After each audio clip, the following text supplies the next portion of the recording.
Welcome to this week's episode of the Mixtape with Scott. I'm the host, Scott Cunningham, professor at Baylor University and an economist.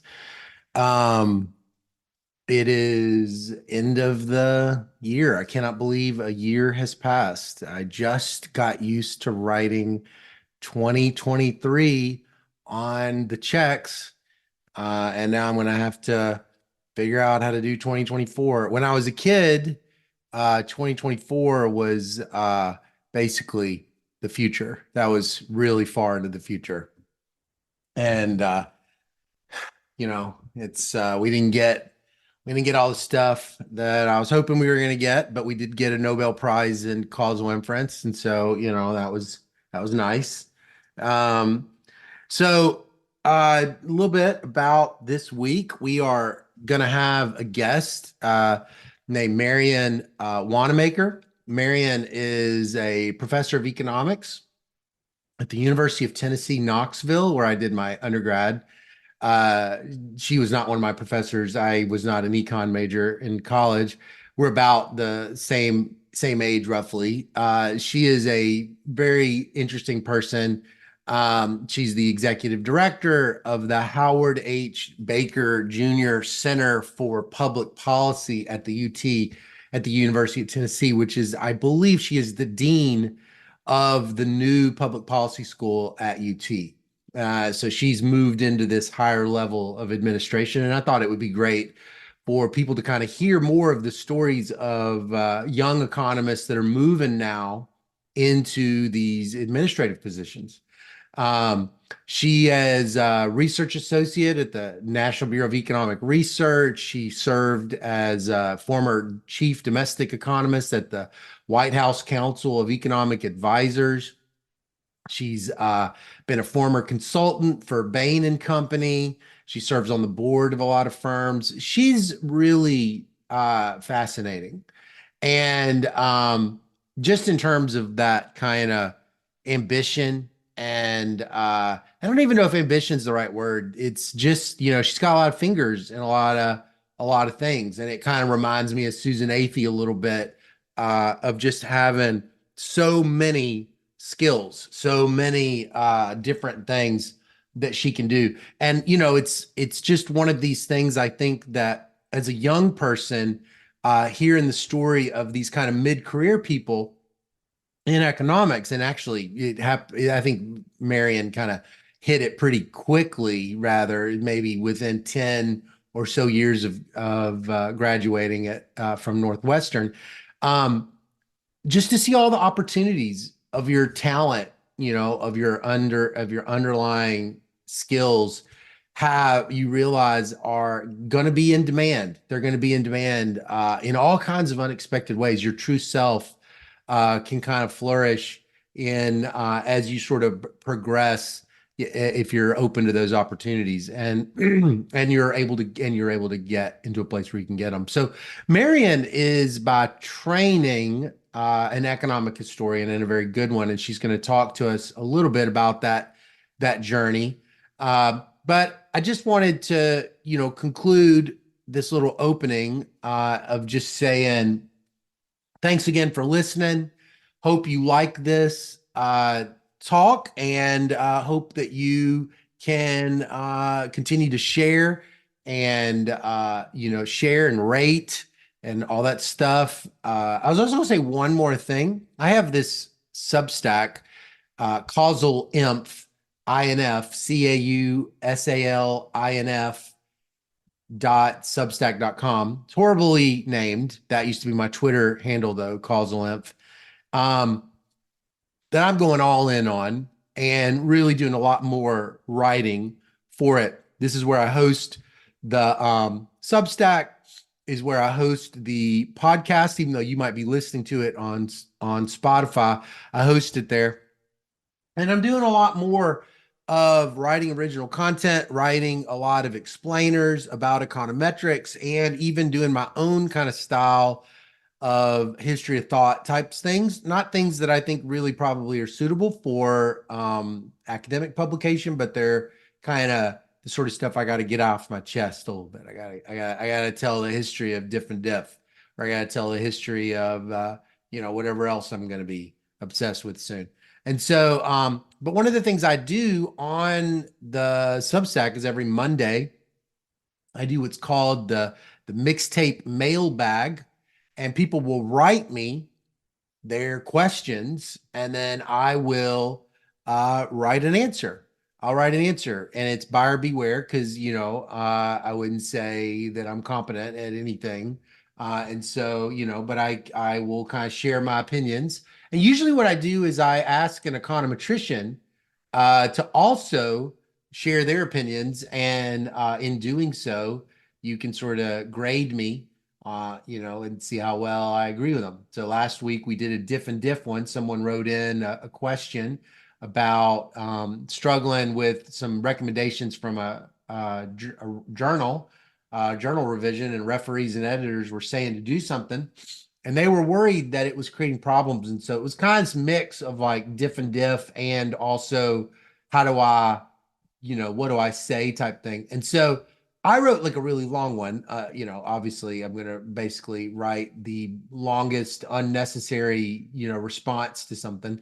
But Brantley Calloway wrote a very efficient one, Brant Calloway of the Calloway and Santana Estimator. And so, I think it's really kind of fun. And if you have any questions,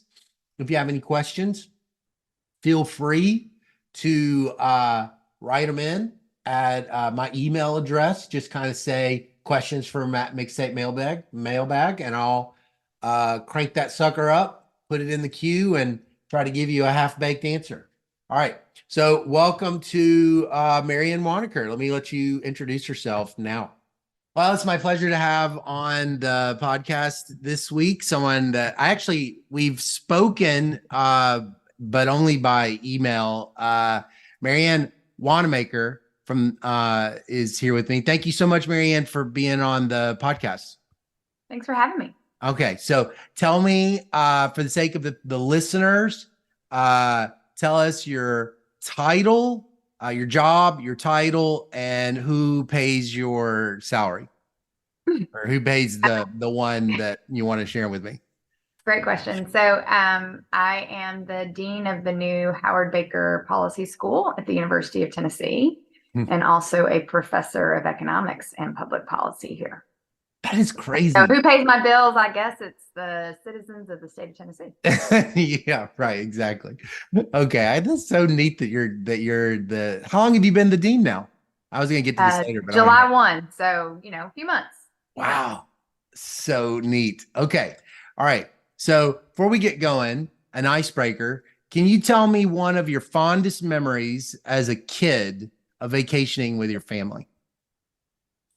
Oh gosh. Yeah, we would go to Disney World every 4 or 5 years as a kid. And my dad is a lot like I am, like high executive functioning kind of person. And so he would have a plan, and he would want to execute the plan. And the plan always included running the first half mile into the park. My mom was like never on board with the plan. So she would be dragging behind, and they'd be in a fight within 5 minutes of being in the park. Not a real fight, but just like a frustration sort of fight, So anyway, but that's a great family memory, and something that I still try to do with my kids. Oh, that's awesome. That's awesome. So where did you grow up, and where's your accent from? I'm just kidding. I grew up in Northwest Tennessee, so Martin, Tennessee, home of used to be the Pacers when I was a kid, UT Martin Pacers. Now they're the Skyhawks. Yeah, okay. So part of the University of Tennessee system, but a very rural location. And then lived in Nashville, went to school in Nashville, and I left the state, but now I'm back. Yeah. Yeah. I grew up in Mississippi, but I went to high school and college. I went to the University of Tennessee. I told you that. Yeah. So, yeah, I grew up in a rural area too. How big was the town you grew up in? About 7,000 people. My 7,000? graduating class. Yeah. My graduating class from high school was about 110. So could be smaller, but also could have been bigger. It was also just remote. Like we were always, as kids, we were 3 hours from an airport. That's a long way from, a plane that's going to take you somewhere else. So, so there was just a lot of ruralness about it. And in many ways, that was great. I think there are a lot of good things about that. Yeah. Where, uh, like what would you like to do as a kid when you were just playing games and stuff when you were little? Well, we were bored a lot. I Yeah. used to tell my kids, like my mom when I was a kid, she would in the summertime, she would lock us out of the house between 10 and 4. You are Yeah. not allowed back in this house, and you just have to go figure out something to do. So Hmm. we rode bikes, we played softball, we played at night, we would play like capture the flag or hide and go seek in all of the adjacent yards in our neighborhood. And so I don't know. I mean, just whatever. And I think Yeah. that's actually something that's a lost art I with kids know. these days. Like my kids don't experience the world that way. They're never bored. Right. So it's just totally Yeah. different way of growing up. Boy, that bicycle as a kid. I mean, growing up in my little town too, I just rode that bike everywhere. It was just it's just, when I think of a bike and being a kid in a small town, I just think of freedom and just exploring stuff. I bet. So how many close buddies did you have? Was it you still had close friends in this like little rural town as a kid growing up? Oh, sure. Oh, Yeah, yeah, absolutely. Yeah. yeah, And people who, like to this day, um, they would do anything for me and I'd do anything for them. yeah, There's just a real bond in growing up in a place like that. yeah. You really know people at What the was the end of your library childhood. like? What was the public library like for you as a kid? Was it any Oh, good? great question. Okay, so that town actually has a fantastic library that did a summer reading program. My whole childhood, my mom was involved in that organization, still is involved in that organization. And Mm, they actually just built a new library that is a total showcase. It is beautiful, it's huge, mm, beautiful, and it has an outdoor stage built on the back of the building. And so they do all wow. of these like outdoor concerts and stuff in the summer. It's really like a town gathering place. So Yeah. yeah. You're an economic historian, so like I'm just kind of curious, is the way I mean this is random, but it is the way America has done its public libraries being so great for kids normal? Is that like a an American thing or even is it even Yeah, it's an American thing. Yeah. that's an American thing? That's an We do American that, thing. Yeah, that's how that's we a do it? Carnegie. Yeah. Yeah, I Oh, mean, that was that's a philanthropist funded kind of process. And yeah, oh, we're pretty unique in that. huh. It made such a difference for me as a kid. I just would drive my bike down there.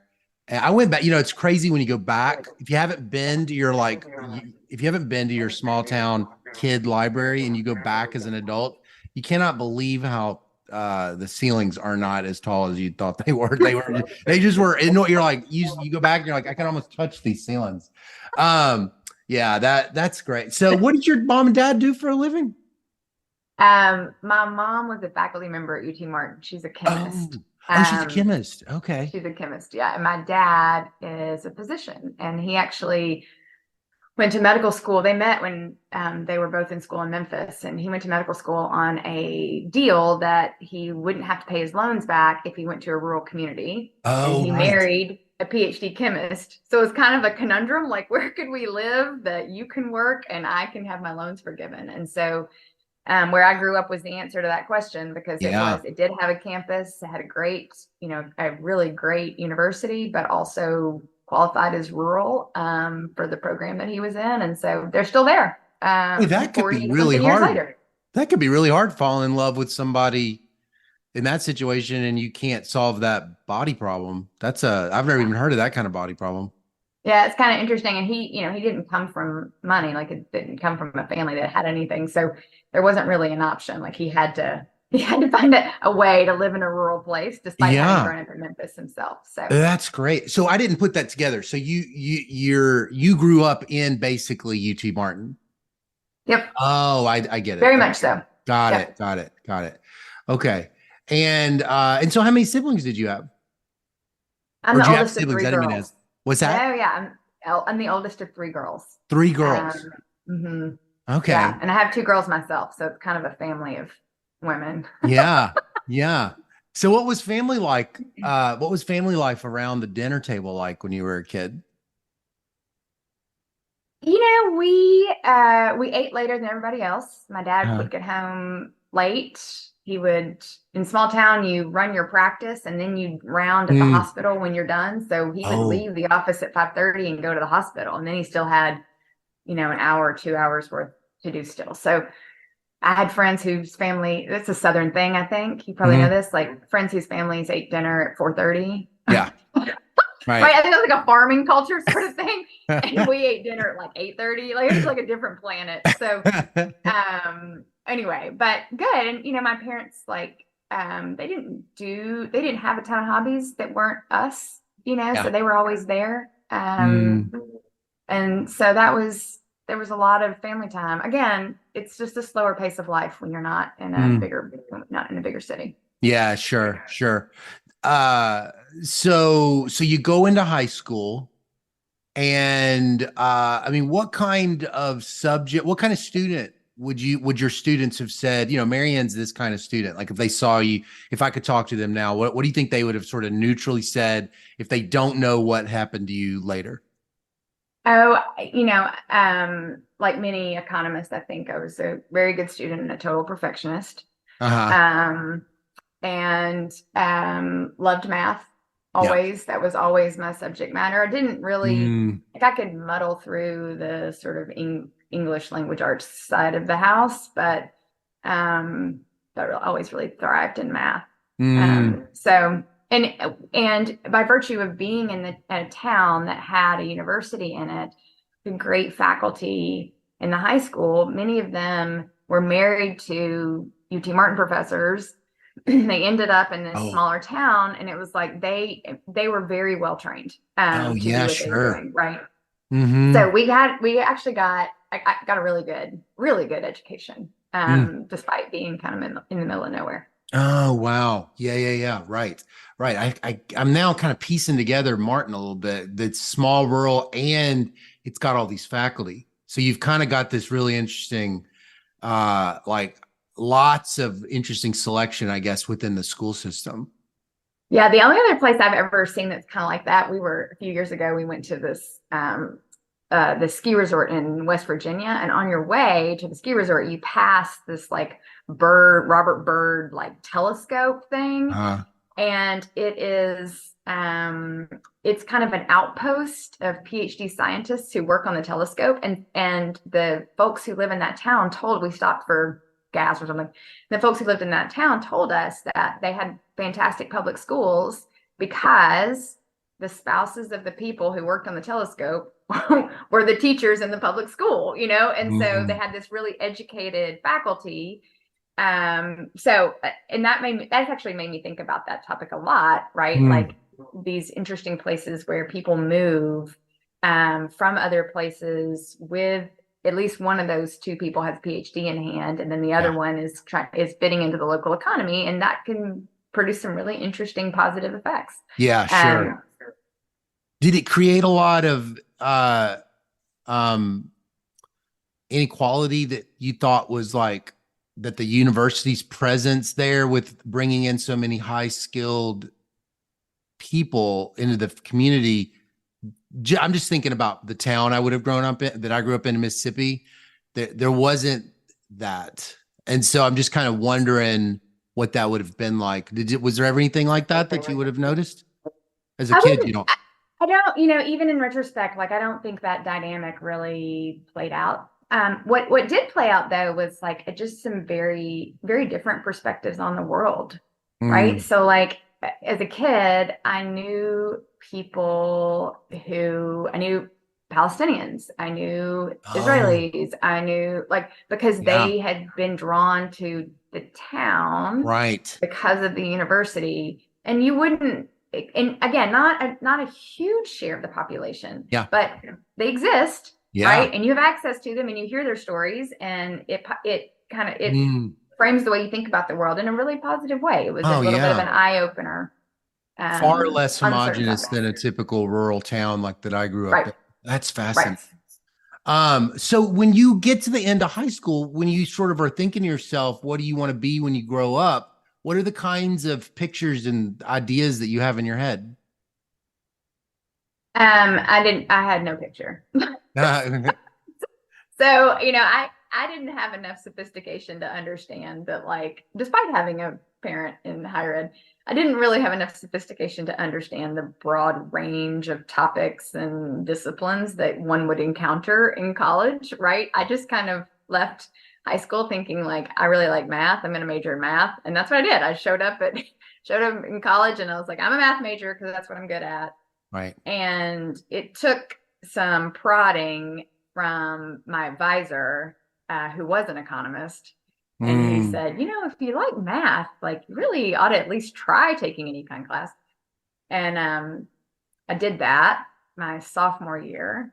I resisted my whole freshman year. And finally, my sophomore year, I was like, okay, well, I'll take an econ class. And then I You're a just math like, major at I was a Vanderbilt. You math go to major. Vanderbilt and you're like, I love math. This is what I Yep. love. I want to be a math major.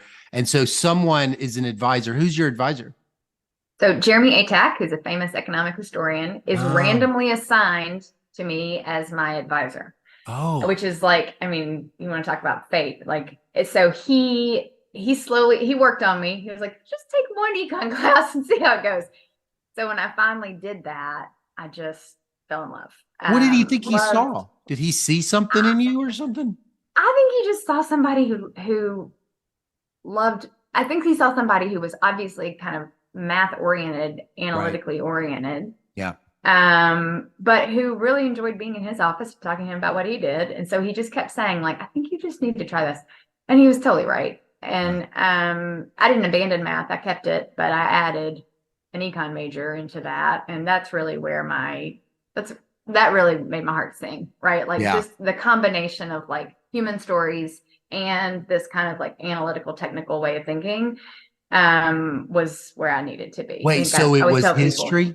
It was economic history that made your heart sing? well, I didn't start there. I started in like general econ, right? Yeah. So he just kept working on me. Then he kept saying like, well, why don't you take an economic history class and see what you think? So I took an economic history class and I was like, okay, I actually do kind of like this. And then I didn't, when I graduated, I wasn't going to grad school. So Ah. I left undergrad and I got a job in the real world. Thought that's what I needed to do. Hmm. Um, got out there and thought, I don't know about this. So I ended up back in grad school. He was not at all surprised, and Jeremy continued to kind of help me find my footing, put in a good word for me in graduate schools. And um, so anyway, eventually he eventually got an economic historian out of this process, but it wasn't without its detours. Yeah. And he had to work pretty hard at it. Yeah. Yeah. So it was when you said it was the human stories of economics, but it was the more general economics at the beginning. That's interesting. I think, what was the human stories that you remember kind of being like captivated by at the very beginning? Yeah. Well, I don't know that I can tell you. I don't know that I remember kind of what happened sophomore year, but I can definitely say the economic history class that we were in, we had to write about a technology and kind of how it evolved and changed human behavior. And I remember Mm. writing about amniocentesis was the technology that I had, and I had to kind of tell this narrative about like its adoption process and the way that it changed people's lives, which amniocentesis really changed people's lives, right? Brought a Mm. whole new set of kind of moral issues and ethical Yeah. questions to childbirth and No. pregnancy. And then in my senior year, we had to write, I took like a senior thesis writing class, and we had to write a paper on an economic topic of our choosing. And I wrote about economic stagnation in Japan. Oh. And it's funny in retrospect, because clearly I'm not a macroeconomist, but at the time I thought I might be. Uh-huh. And so I wrote this paper about like what was going on with their central bank and how it was playing out in the economy and all this sort of stuff. And it was just like the most fun I'd ever had. I just loved thinking about that, writing about it, and how it was impacting people's behavior. How does deflation change people's attitudes and the way that they operate? So it's not human story in the sense of like, meet Carla, she has 3 children. Right. It's not that, but Yeah. it is like, how do all of these forces change the way that people live and how they act and what choices they make? And I just, I couldn't get enough of that stuff. Yeah. Yeah. So that's amazing. So so you end up at Northwestern, and most people that go to good schools, or basically everywhere, they say, I go to this school that was the best school I got into. But I was curious, like, when you are going to Northwestern, what do you even know about the school before you get there, beside it being like a great school? Did you know anything ahead of time? I visited a bunch of schools, so I didn't make that decision, blindly. I Uh-huh. went to see the places that I got in. I was careful about where I applied. Then I went to visit the places that I got in. And I just felt like it was the right level of kind of grounded research of like, I call it engaged research. I think that probably means something different to every single person who hears it. But to me, it's like, are you doing work on a topic that has like an actual real life implication, right? Yeah. That's my bread and butter. So Mm, I'm not a theorist. right. So Northwestern really put forward that set of people, that visit day. And I thought, okay, I can definitely find my way here. And then again, like Jeremy Atek is in the background here saying to me, like, there's some really good economic historians there. I know you think you don't want to do that, but Oh, like, you were even if you thinking you didn't don't, want to do that? no, no, I was still in the macroeconomics train at Oh, that point. you were thinking macro. Uh-huh. Huh. Uh-huh. And so he said, even if you decide you don't want to do economic history, like they're going to look after you. It's a good place to be. They're good people. So it's like, okay, this makes sense to me. It's funny that he Um, keeps seeing that there's an economic historian inside you, and you're and what do you think what's he resisting. noticing? Huh. I don't know. And maybe, I mean, at that point, maybe he didn't. Maybe he thought like, well, okay, maybe she is going to be a Yeah. macroeconomist, but I I mean, you clearly are wasn't. kind of a So, general economist, though. You end up at the Council of Economic Advisors, and I mean, right? You're at the CEA? yeah, but I don't, like I didn't last 1 week in the macroeconomics. Sure. I mean, I Yeah. survived, I Right. passed, but like it was pretty clear, like very Yeah. Yeah. Yeah. quickly when we Oh, got yeah. to In like grad school. recursive whatevers that I was like, oh, okay, this is not me. This You is couldn't so see not the me. I don't human even. story in Oh the my gosh, I wasn't even like, nowhere was the human story and all of that. So I was like, okay, this is not what I'm going to do. Yeah. Now I can survive this, but Yeah. this is not making my heart sing. So, Right. So you um, quickly kind of sort into the economic history classes.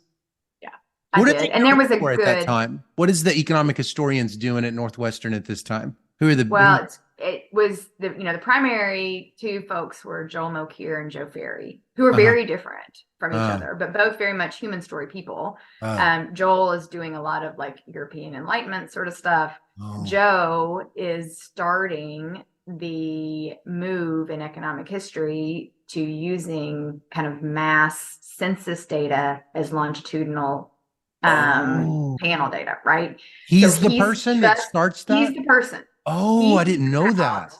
while like right as I'm getting to grad school, Joe figures out that the census data, individual level census data has been digitized and is searchable at ancestry.com for genealogical purposes, What year is but this? can be used to generate these longitudinal data sets to track people over time and answer some pretty fundamental questions in economic history. And he's just sorting that out and starting to build those data sets. What And year we is built that? them. So I got to Northwestern in 03. Uh, And by 05, I'm working for him as an RA, and we are by hand yeah, building, like searching individuals I heard and about this. building these data sets, which now is totally automated and Automated, but been y'all done were for by you. hand doing it. Mhm. What does that mean by hand working through census individual? Like, That sounds impossible. no, like we had an ancestry.com account and we were looking for individual humans and then like transcribing what we found on their How long is that going to manuscript take for into a a spreadsheet. human? Oh, it took forever. That's why you had an army of grad students Oh doing it, my gosh. Was that Uh-huh. exciting? Did that feel cool? It did. It was honestly, it was the best RA job ever because it was mostly mindless. Uh-huh. Right? Like there's some judgment involved in it, like, oh, hey, what should I do about this situation? But for the most part, you could do it while kind of zoning out. And that Mm, I needed that. I needed to be like, okay, I'm gonna work really hard, like 30 hours a week on my own research. right. And then if I can take these 20 RA hours and really not have to think very hard, that worked for me. Mm, So that was great. It was a great team to be part of. But then you could also see how Joe was using that data to do something interesting. And I ended up not really as part of my dissertation, but after I left Northwestern and got here at UT, then I thought, well, I got my own set of really, I think, fundamental questions that this technique can answer, and let me figure out how I might build a What do you mean research this portfolio out of technique? that. The data set that you already That created census or continuing to do linking, it? that census linking process, Mm, right? And like your question, your research question really determines like what data do you pull. yeah. You don't start with just like, I'm just going to take everybody in 1880 and then like, so if your question is about westward expansion, which was about westward expansion, you're looking at a particular set of people in 1880 of a certain age in a certain place and then following them over time. I Yeah. was interested in questions of racial dynamics in the labor market. And Mm, so I needed to pull data sets that were overweighted for Black Americans, mm, so that I could do sort of a good black-white comparison over mm. time. So anyway, so then I started to think through those sorts of questions, and I convinced Bill Collins, who was at Vanderbilt, but I did not have him I was as wondering what this connection when I was. was an undergrad. 'Cause you never Yeah, had him. but never had him, didn't know him, but just reached out to him and said, like, hey, you're the person who kind of knows the most about what we do know about this, you know. So would you be interested in working together on this? And Bill's brilliant. So he very Mm. quickly was like, well, here are the 15 fundamental questions that your technique could answer. And I was like, okay, well, this looks like enough to get me tenure. So This is a research let's get agenda. cracking, you know? Yeah. Were you thinking that, Marianne? Were you thinking, oh, wow, were you thinking I have a question, or were you thinking I have a research agenda, or you were thinking I have 15 papers? Like, that's something that is probably just worth just getting your opinion about. Like, assistant professors don't always have even those kind of salient, I don't know if they do, that have those salient categories of like, what's the ladder to the next place? And I was just curious. I mean, were you looking for a research agenda, or did it just kind of like come together nicely like that? So when I got to UT, I had a really good department head who really structured my thinking for me. Mm, All right. And so what he said was, get your job market paper out, get your other dissertation chapter out, get it done immediately. That's your first priority. Then find the next significant thing you're going to do and get going on it. That's in your first year. That's what you need to get done. Get 2 papers out the door, start your next significant thing. So my next significant thing was going to be in partnership with Bill in this area that I was interested in. And other things came to me, like my new colleagues at UT had other ideas of things we could do together. Celeste Carruthers and I have a whole series of papers. She and mm, I came to UT in the same year. So those things also became part of my priority set. mm, Um, but this department head was right.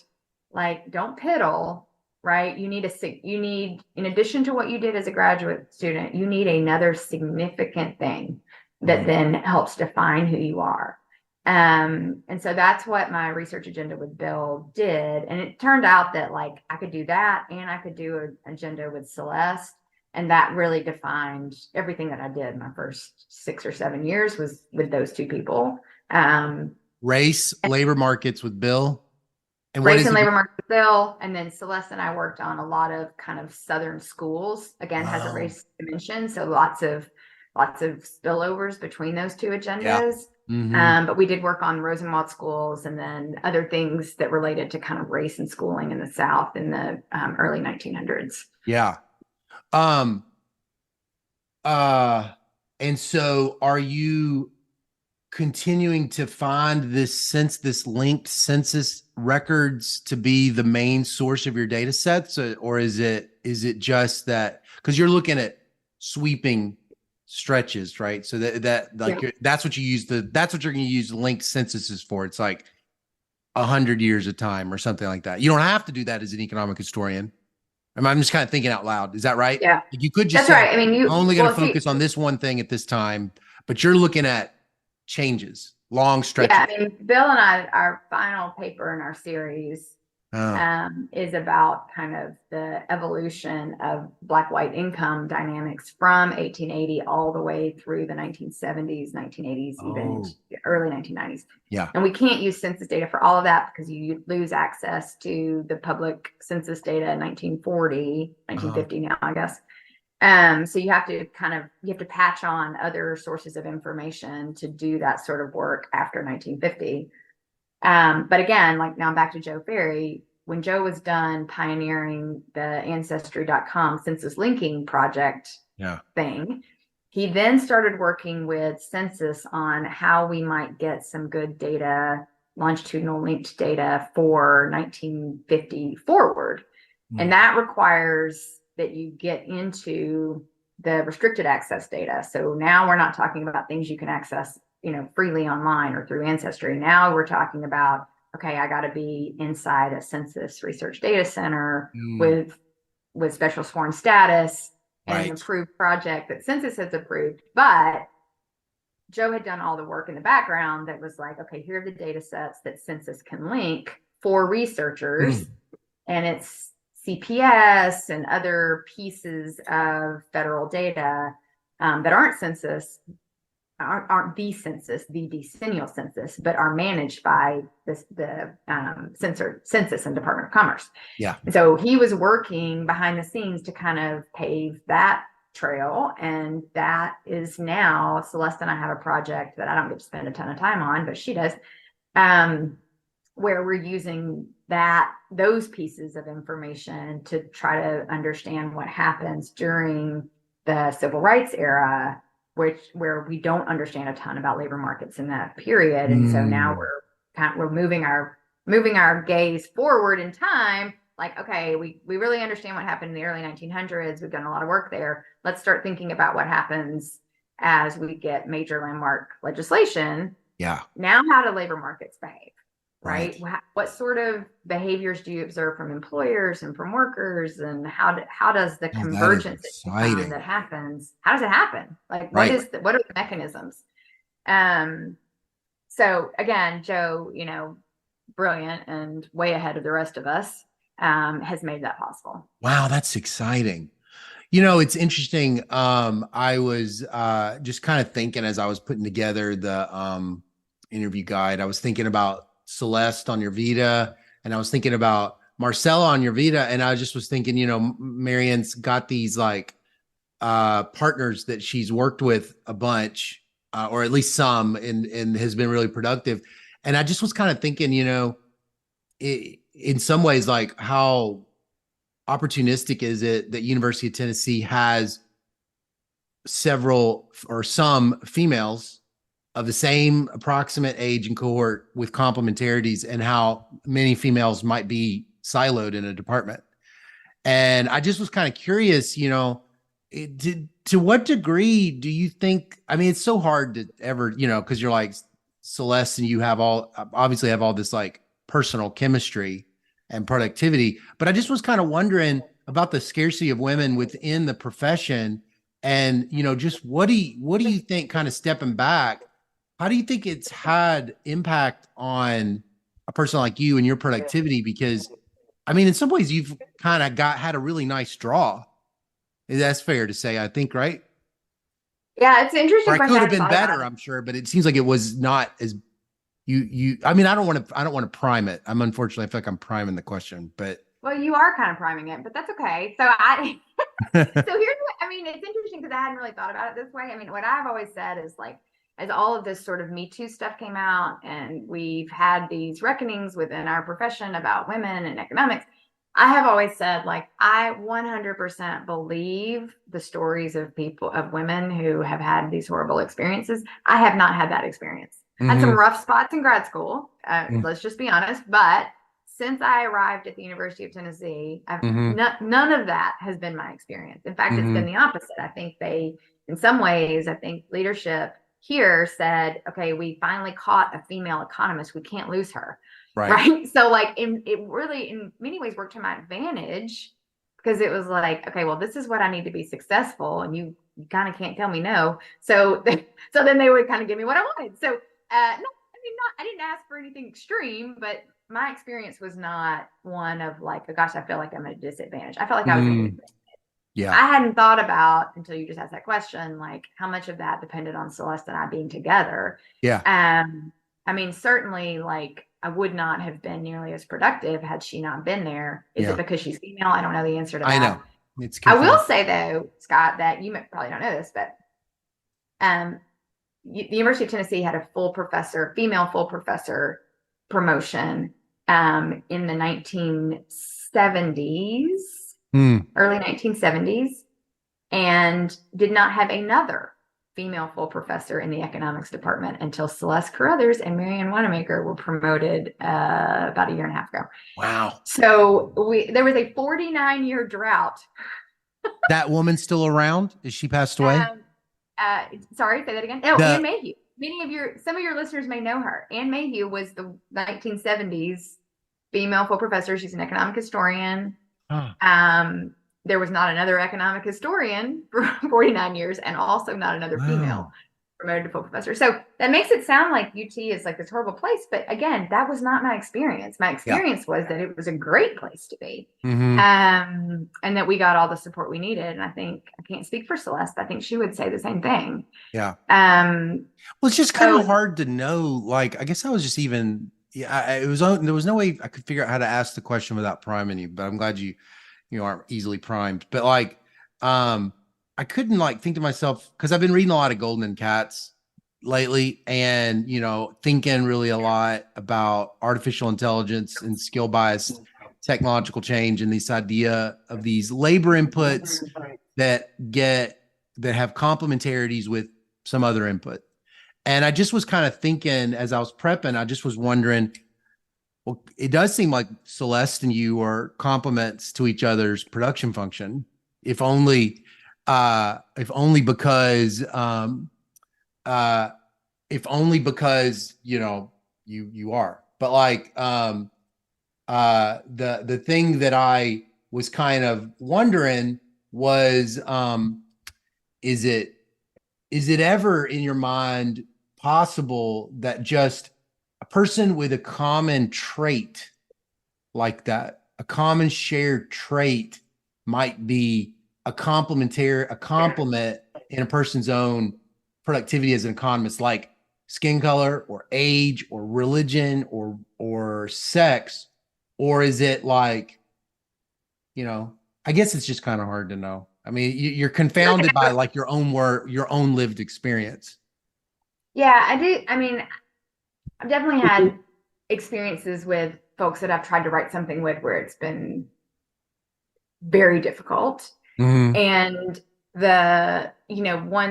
one um common thread in that is like I didn't know them very well. Yeah. And it made it really because I Yeah. Yeah. always Yeah. end up writing about things that are kind of sticky, and it like just made it impossible to navigate the narrative Right. in a way that everybody was happy Yeah. when Yeah. you don't know the person real well. Totally. So Totally. So there could be you know, frictions. yeah. Right. So whatever the tie that binds, whatever that is, Yeah. there's got to be something. Right. Now, Marcella's a great example. Like, I didn't know her very well. I met her at a Mm. conference. We ended up sitting next to each other at dinner, and she was like, "Hey, I have this idea for this paper." And that's literally how we got on that Tuskegee topic. Because she And didn't have an economic history background, but she's a doctor. She's like an MD. didn't she says she didn't, but really, like, Marcella was so connected to Larry Katz and to Claudia that, like, I know Mm. she wasn't formally trained as a historian, but she had enough of that kind of training and background that it was, I mean, let's be honest, she could have written that paper without me. You But probably knew this story though, right? You just because of your background with race and even with fertility. I just was thinking, I bet you knew all about the Tuskegee. Just for the sake of the listener, because a lot of people live in other countries. Can you just tell us a little the 1 minute pitch of what this paper that you're referring to is? yeah. Yeah, so there's this famous episode in American history where the federal government sponsors this study of Black men who have syphilis in the U.S. South, and starts in 1932, ends in 1972 amid great scandal. And what happened between 1932 and 1972 is that there was a viable treatment for syphilis, which the federal government would not allow the participants in the program to use. Or Okay, anything.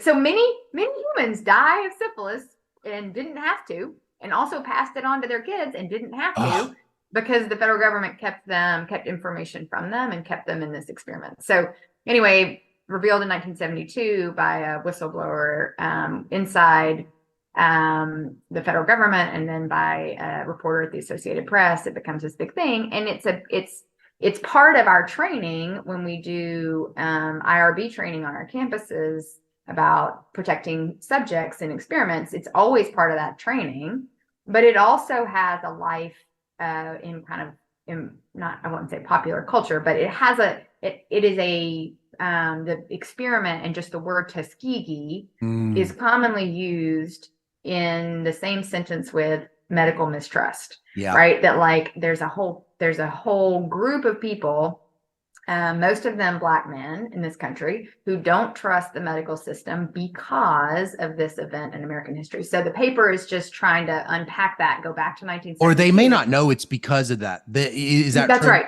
They have some distrust.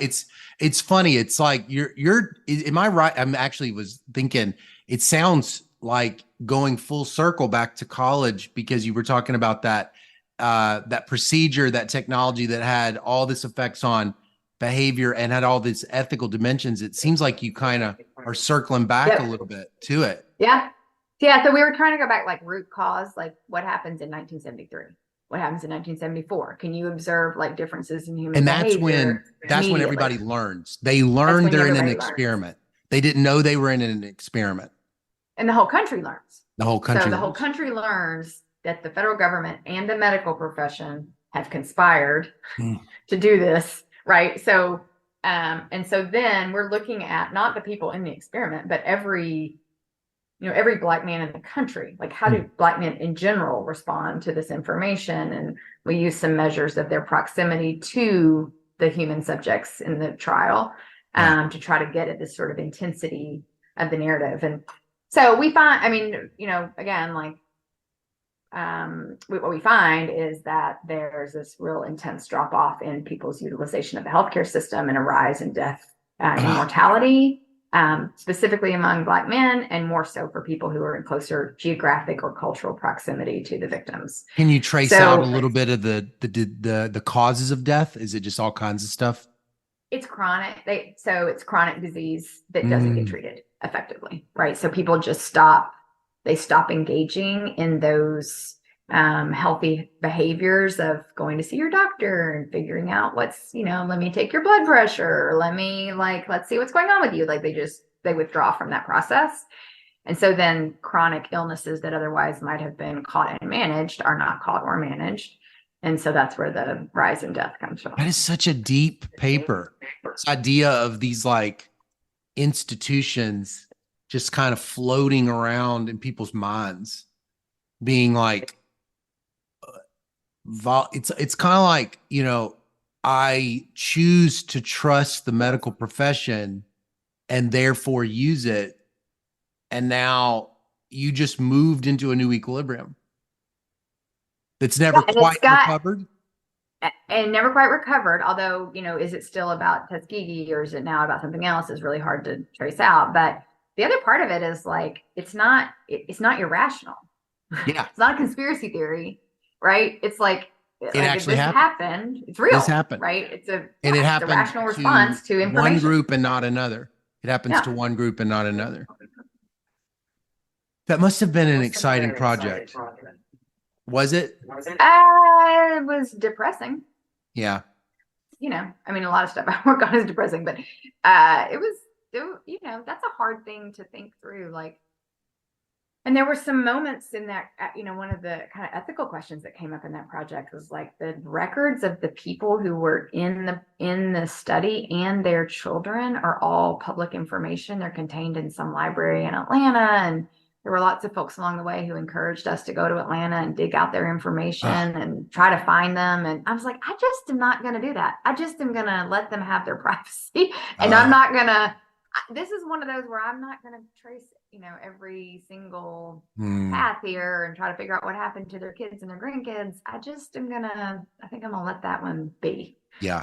Let's just take the aggregate data and let that be good enough. Yeah. Well, I know we don't have much time left, but I just wanted to kind of end with, you've done so much more than just academia. I was just kind of looking at your career, and you've been just such an impressive economist from like that's like, my age, kind of like, 07, 09 graduation.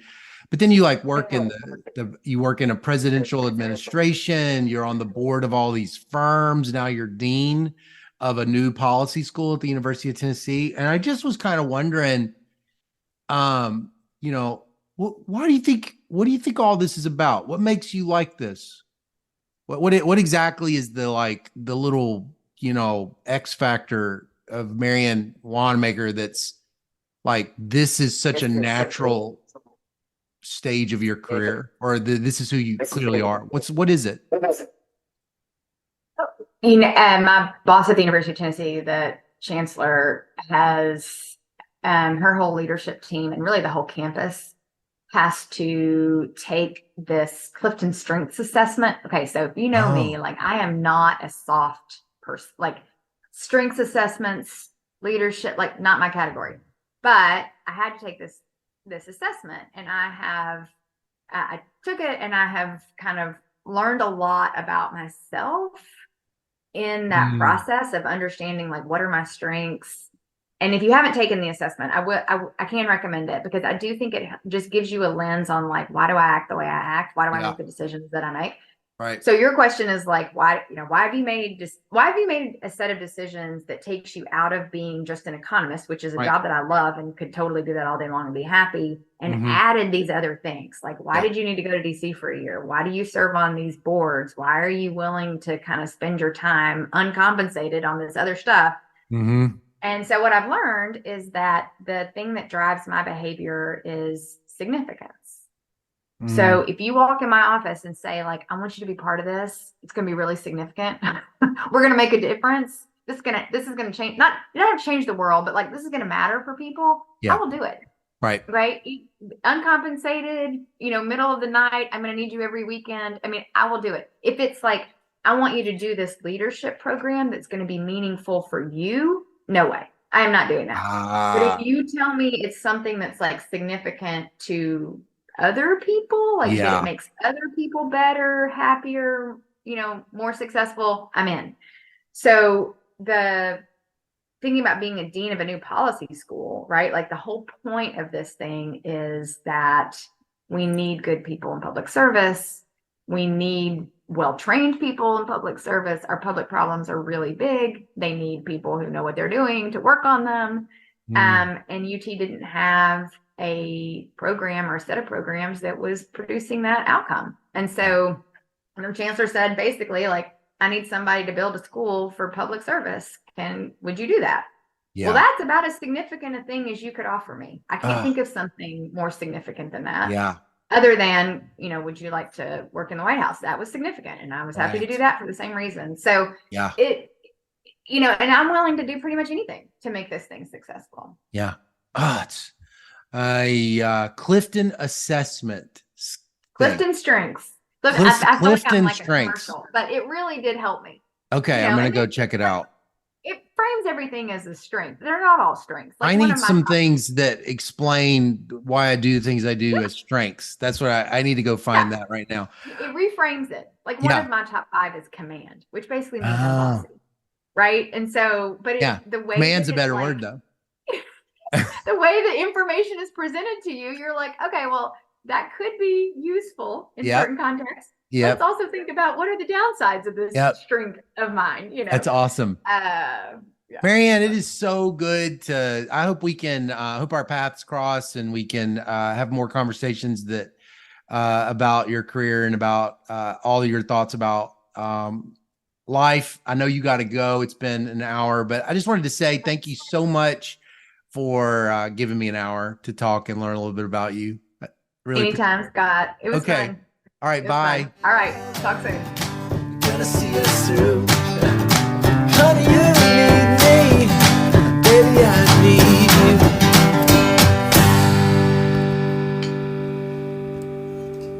you.